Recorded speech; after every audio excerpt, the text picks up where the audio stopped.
If you have arthritis of the knee that's affecting your quality of life, there are various ways of treating them. Obviously, we try with a non-surgical treatment first, including physiotherapy, pain management, and at times we also try injections in the knee to see if we can give you some symptomatic relief. Once you reach a stage where the arthritis is very severe, then we discuss with you the options of surgery. And usually this could be either a partial knee replacement, where we replace only a part of the knee, which is the most affected part, or a full knee replacement, also known as total knee replacement. These joint replacements have advanced over the years. There have been advances in the surgical planning, there are advances during surgery, and the post-operative recovery as well.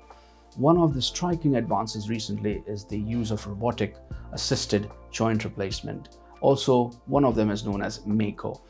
I do joint replacements conventionally throughout the years, but recently my preferred option is to do a robotic-assisted knee replacement because it helps us plan joint replacements precisely and in turn help improve the outcomes and recovery. You would see a consultant orthopedic surgeon first and have a discussion and then agree for a treatment plan. If you decide to go along a robotic assisted joint replacement, then you will need a special CT scan to get a correct alignment and correct anatomy mapped up so that we can plan this surgically. Once this is done, we then meet you on the day of the surgery in the morning and we get you admitted. The anesthetist will come and have a discussion with you and plan the best anesthetic technique possible. Usually these joint replacements are done under spinal anesthetic, so that means we numb your back and your legs, but we also put you to sleep during the duration of the surgery so you do not hear all the sounds of surgery. Some patients prefer to be awake, but that is entirely your choice and the anesthetist's choice. During the robotic assisted surgery, the robot and the surgeon has already planned your surgery based on the scans. We together decide what's the best alignment of your knee replacement. The surgeon does the surgery, feeds the data to the robot, and we together mark every corner of the knee to get the best alignment possible. The robot then gets the data and guides the surgeon to make the precise cuts to get the best outcome possible. The surgery itself takes about an hour, hour and a half to do. Most of the patients spend about anything between 20 minutes to an hour in recovery. Most of the patients after knee replacements go home the next day or the day after surgery.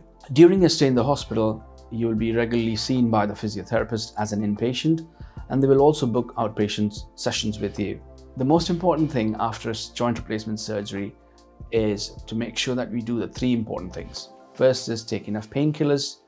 Secondly, stick to the exercises recommended by the physiotherapist. And third is to apply the cold packs, the ice packs, or the cryo cuff.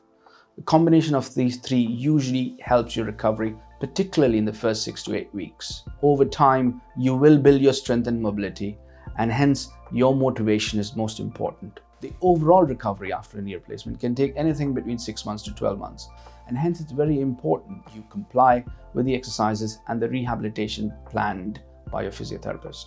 There will be swelling for a few months, but don't be worried. This is quite normal after surgery. These hip and knee replacements have excellent outcomes and most of the patients are very happy. Having said that, these are major surgeries and yes, there are risks like infection, clots, etc. But these risks are low.